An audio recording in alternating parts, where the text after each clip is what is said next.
Alright, so bagong area ng SM Davao. Oh yeah. So, kaki kasi sa harap is NU. So, medyo nalito ako.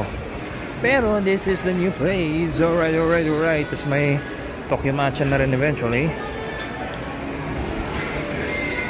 So, makita lang natin ang lugar. Ngayon lang natin mapapasyalan sa dahil today is rest day. Uy, ang ganda. Pa. What is that? 14. Whoa. Oh, so it's electric, I think. Interesting. Marami bang mga lugar na nakasara? Eventually it would open up. BYD is here. Pianista. And then video. Let's go. Okay. Alright. So, may music. Baka ma-copyright tayo. Sana hindi. Hoping not. Because they are musicking the music in the... Yes. Okay, Matcha Tokyo. We would try pag may budget na tayo, pero as of now wala pa. Bagong sweldo na, pero madami tayong kailangan bayaran, so no. Cinemas on the much more higher floor. Oh, video. Where is this place? So hindi natin ito magagala ngayon dahil may gagawin pa ako mamaya. So, I won't be able to make gala the entire place, but this is something new, something totally new. Gagawin taas.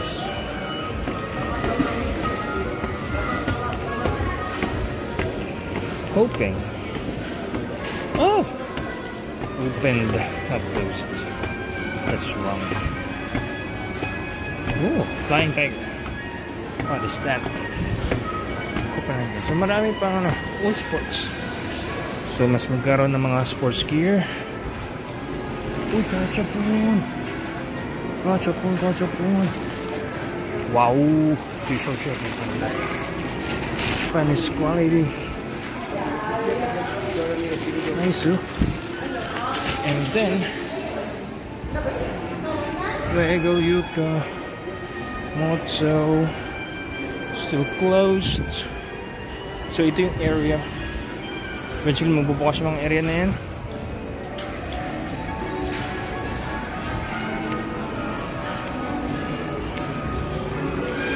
You know what restaurant that is? Recado. Interesting. Buffaloes, yes, may mga buffaloes na in here eventually. That's amazing. What else? Naman tayo sa ating copyright music. Okay.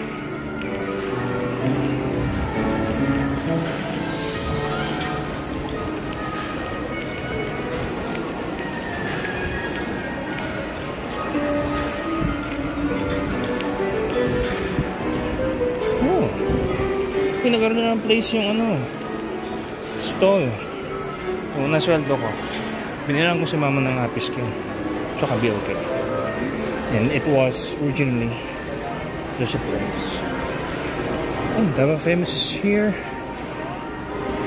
So yeah, limited place pa lang so far, pero eventually bubukas na yung mga area.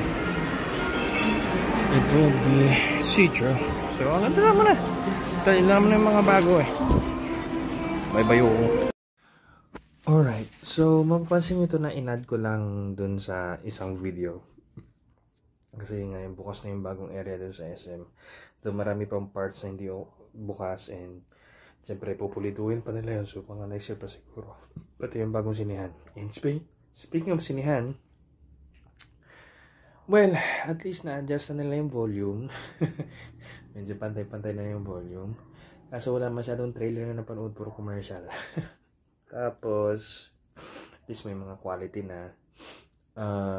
Pero in terms of yung movie mismo, iba pa rin kasi sanay na kasi tayo sa phone nanonood no? Mga OLED screen. So medyo mas kita mo yung black.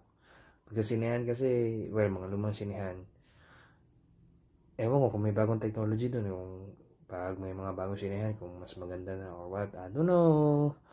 But one thing is, yun nga, nasanay na kasi tayo OLED screen ang gamit eh. Alam mo sa ibang bansa, pag OLED screen yung sinehan, medyo maliit siya. Kapag yung mga pang sinehan na mga malalaki, alam mo kung ano mga bagong tech. Nalala ko dati may 4D sa Pilipinas, pero dahil hindi kumita, sinara nila, which is may 4D rin sa ibang bansa. Pero yun, nandun din kasi if you go with a business, ano ba mga bagong technology, ano ba yung mga i-upgrade mo, and so on and so forth. Depende sa, banggit ko lang. So yun, excited banggit tayo mga bagong lugar dito sa SM ko lang.